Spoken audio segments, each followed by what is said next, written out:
if the Lord calls you to do this, you are meant to do it, and He will get you through it. And it doesn't matter what it looks like to other people. It doesn't matter what someone in your Facebook group or your neighbor or whomever says that it should be. He will tell you if you just ask Him what it's supposed to be like. And sometimes that's, I can't do it today. And that's really, really okay. All right. So, Melanie, daylight savings time. Are you pro or con? Yeah, I'm sure that if we were to leave it, I would find some con. But I'm over the losing an hour of sleep. Yes.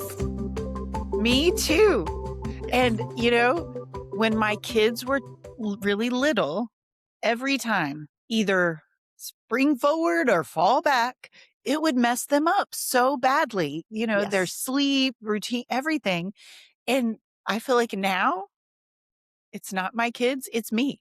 I'm the problem. It's my dogs. The dogs are a problem.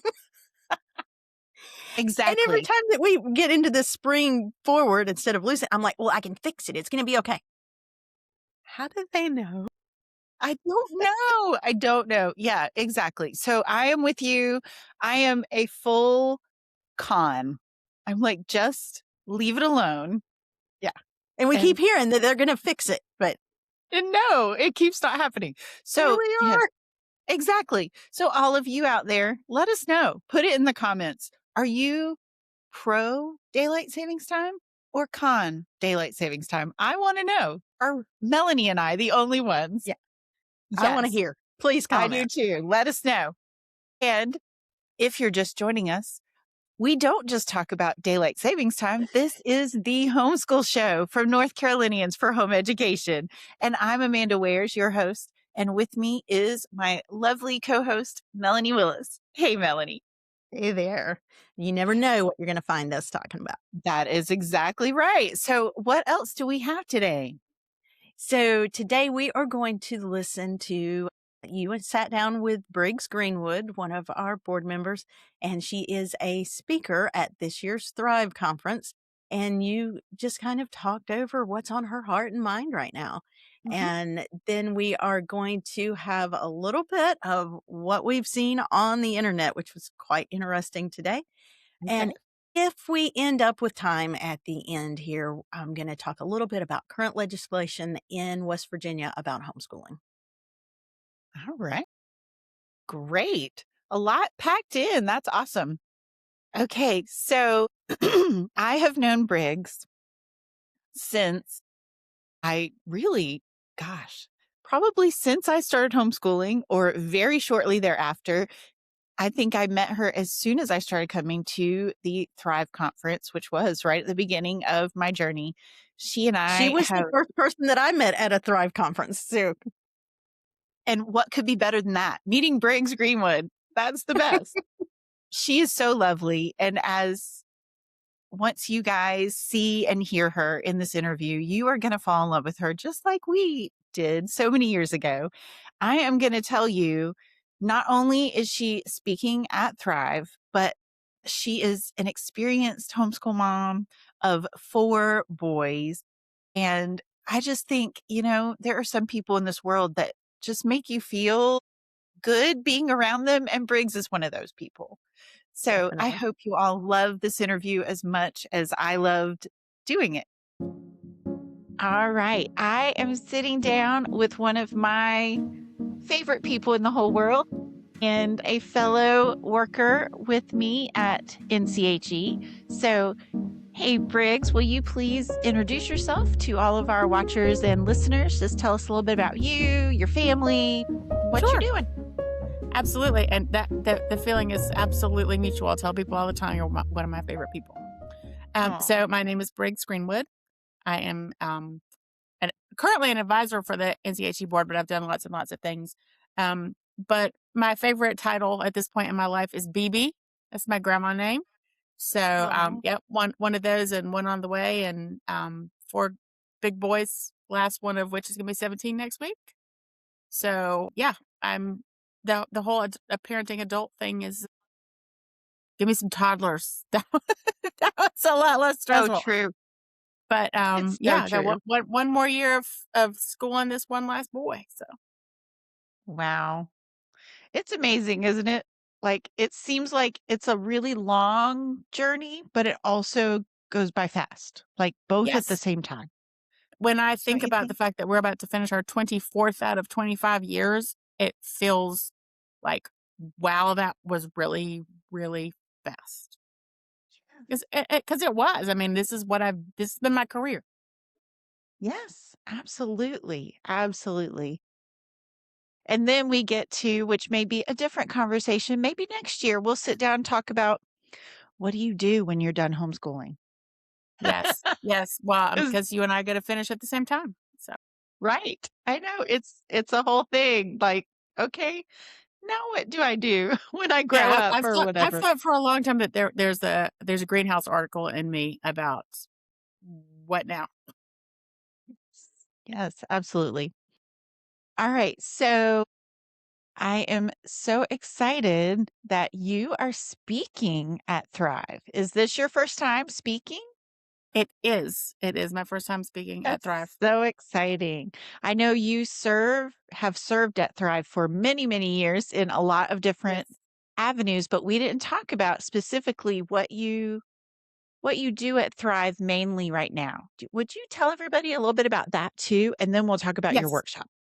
Yes. Yeah, my first volunteer year at Thrive was the second year I homeschooled. So I've been doing this for a long time, but close to a decade now. I have been responsible for coordinating the graduation, which is the hardest work I do all year and my favorite job.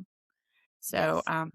really, really excited to do that again. And I think one of the best things about it is to have parents who've done this with us before email me ahead of time and can you help me with this thing a few years ago? Can we talk about that again? And I love first time graduates.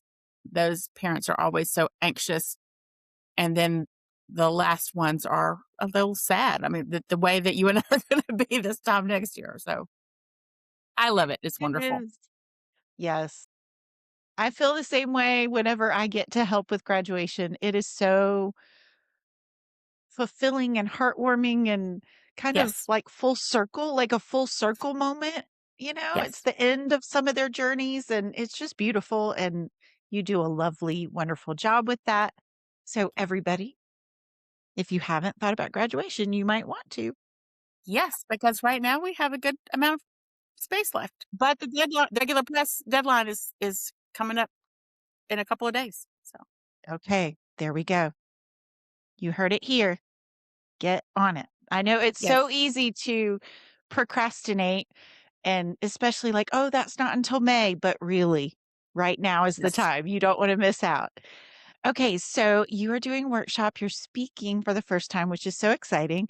Tell us a little bit about what your workshop's gonna be, because I know a lot of people are gonna wanna come and hear you. I would love that. It's a lot easier to speak to a not empty room, right? So I had this conversation with my with the friend who I'm the leader of my local support group with now, and said, we should think about this. So the title that we came up with is leading an analog support group in a digital world, and that is primarily because we really see the value in having a real life support.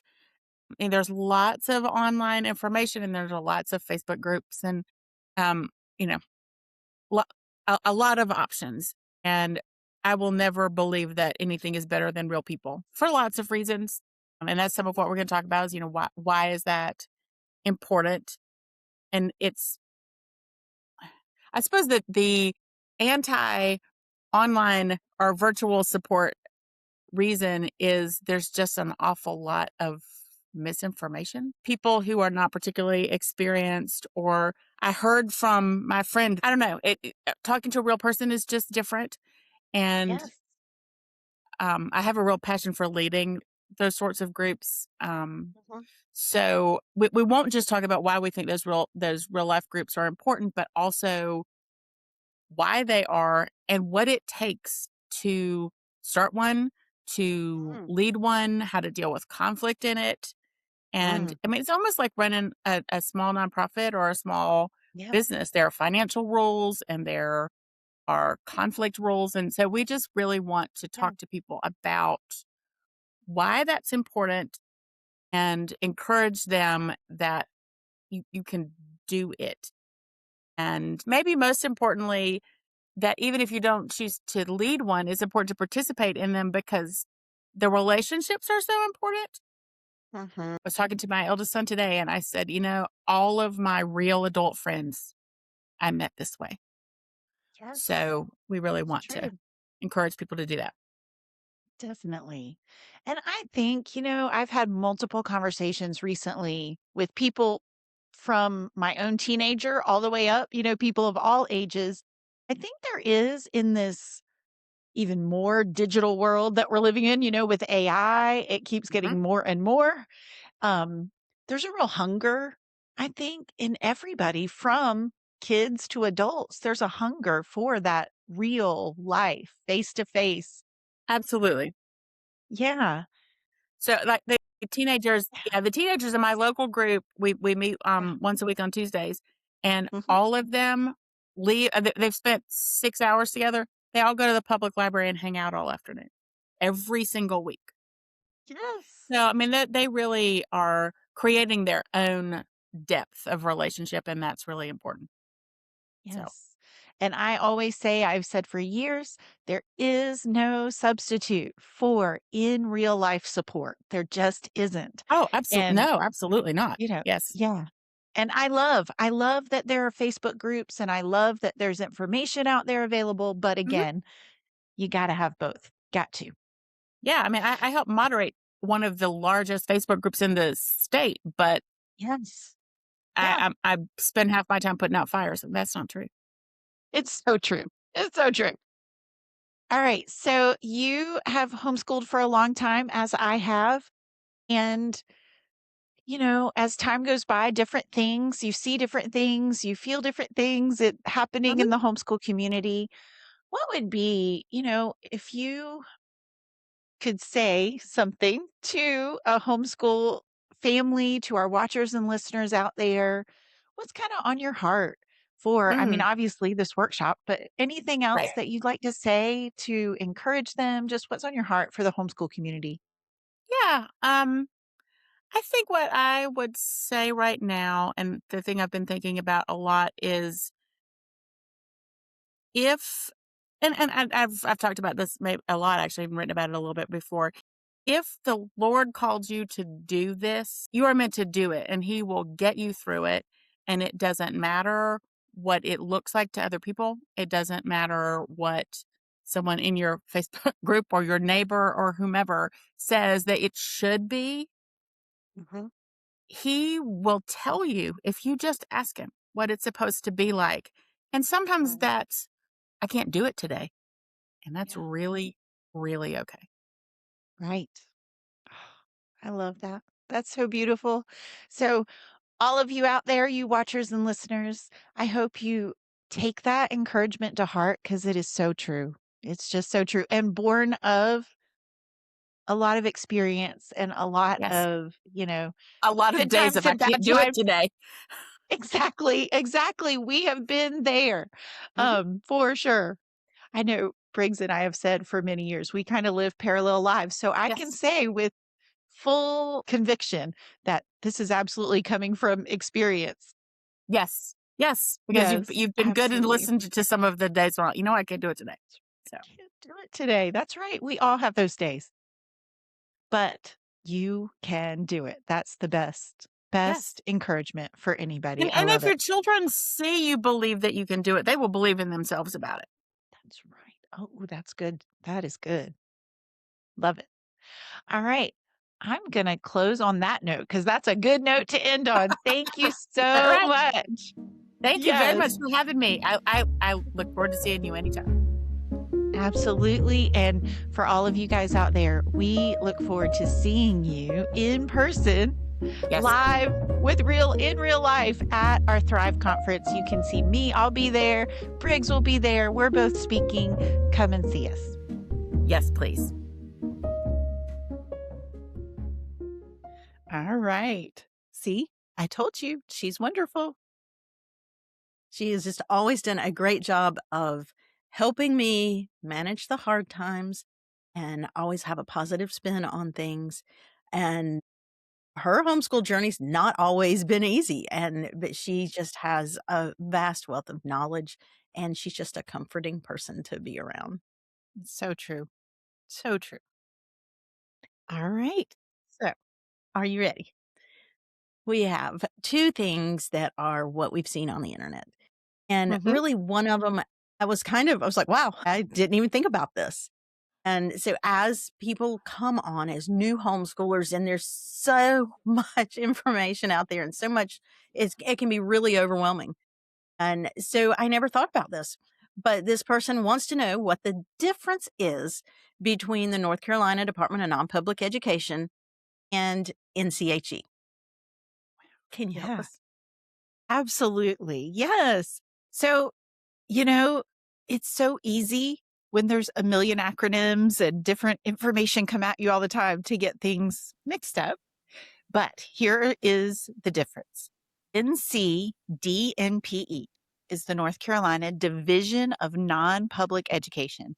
That is the state agency that is they regulate all of the non-public schools in North Carolina. So private schools and all the homeschools is regulated by, overseen by the NCDNPE.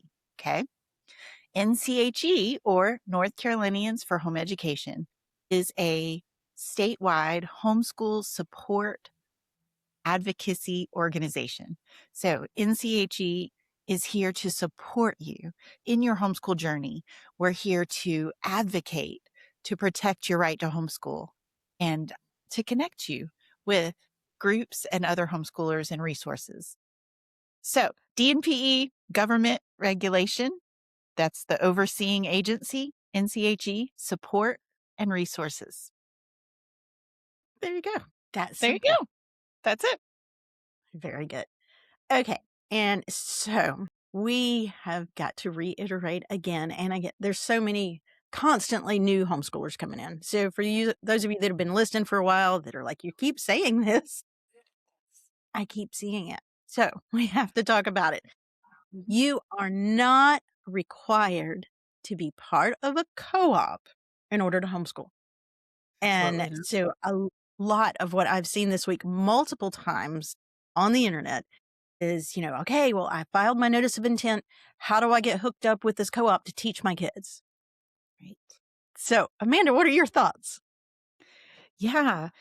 So I see this too. And I get emails and phone calls and see on the internet, on social media, this same question. And I kind of want to like save a little blurb so I could just, copy Yeah. paste. But really, it can be confusing because, especially if you're used to, you've been a part of the public school system for your child's entire school life up to this point. And it is a big shift from we're a part of this and this is what we do. They tell us what to do and this is what we do. Shift to homeschool where now you're in charge and you make the decisions and make the plans and all of that. And I totally get that that can be intimidating, but I always want to empower you, new homeschoolers, parents out there, that you can do this. You can do this. You are enough. You are equipped as a parent to homeschool your child. And the reason why I'm emphasizing that is because it leads right to you have to be a part of another organization, a co-op, even a support group, although I always advocate joining a support group. But do you have to go somewhere? Do you have to sign up for something in order to homeschool your child? No, you do not. You absolutely do not. Now, can it be helpful and can it be a blessing? But is it required? Is your child going to be less educated, less whatever. Is your homeschool going to be less than if you don't be a part of that? And that is absolutely not. Absolutely not. I absolutely advocate, like you said, support groups just getting together and let the kids play at the park and the moms can talk so that they don't feel lonely. Yes. But, I'm not against groups where there's lessons happening. My kids have participated in that before, but I think it's more important that there's some type of fellowship than the actual learning part of it. And most importantly, that people understand that you don't have to. There's no requirement. Your school can happen in your home perfectly fine. You Yes. don't have to have somebody else involved in it. And I think it's hard to separate, when you've only dealt with public school or private school before, to separate yourself from this other people doing it thing. But you are capable. I love everything that you said. You are perfectly capable. God gave you these children. You're capable. You can do this. Absolutely. All 100%. right. So let's hear some homeschool news. Hello, North Carolina homeschoolers. This is John Lewis, and I have your homeschool news today. We want you to be aware that the Thrive Conference registration is open, and you can find that on NCHE.com. There's a link to register there. And when you go to the registration, on the left-hand side, you will see workshop schedule. If you'll click on that, we would love for you to take a look at those workshops that are available this year. There are several options for parents of neurodivergent learners. And any of the workshops for parents of struggling students are going to be marked with an L. So here are just a few of the workshop options that are available in that track. One is developmental approach to teaching special needs students. There's another one on transition planning for older students, how to prepare for life after high school. There's one on inside a struggling learner's mind, live brain training experience. There's another one titled Shake It Off. It's about moving from public school to homeschool confidently. There's one titled Kids Who Learn Differently and and the Parents Who Want Answers. Another one is titled Behind the Spectrum, Treating Cognitive Barriers in ASD.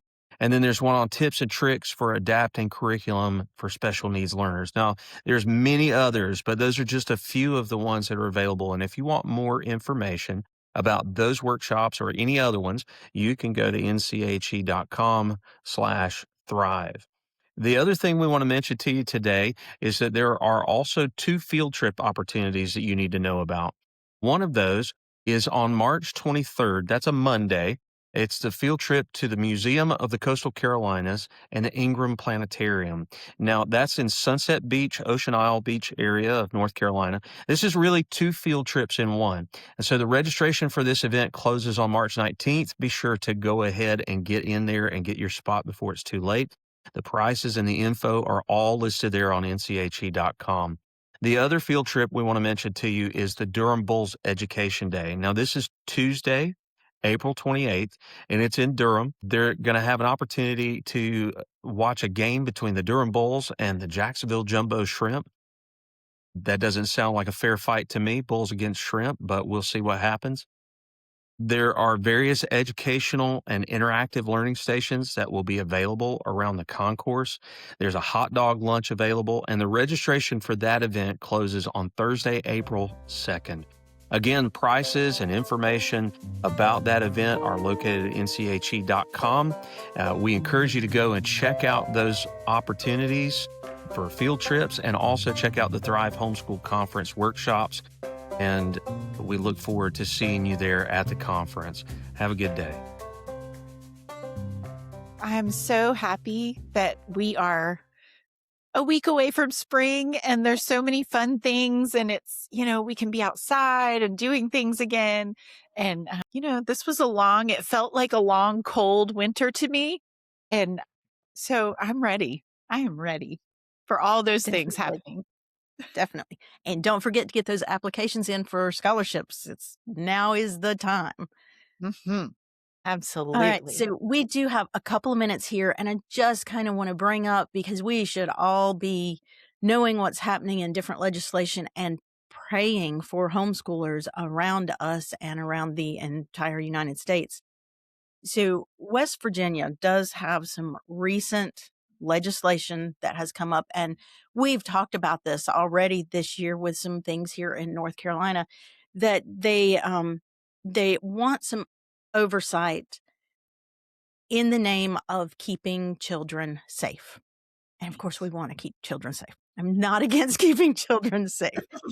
Definitely not. But there is zero evidence that children in homeschool settings are abused more often than those in private or public school. There's a lot of people that have attempted to research this with that being the end game, and there's just zero evidence about that. And I know specifically here in North Carolina, the most recent case was not a case where he was even actually homeschooling. Right. Think people can throw that word around real quickly, and it just doesn't always mean what people think it does. He was actually truant from public school. And so this specific bill, I think, does have something interesting that I've not heard before. Mm-hmm. It has two parts. One is that it's specifically looking at families that have recently moved into the state and want to homeschool. And so they're really going to focus on that group, and they're going to do interviews, or this is what the bill proposes. They want to do these interviews with new families that move into the state that want to homeschool and,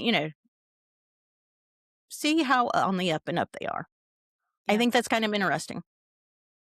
And then the other thing is that they do want to, if a family is already somehow involved with social services there, is being watched by Child Protective Services, then they kind of want that to be an automatic, no, you can't homeschool.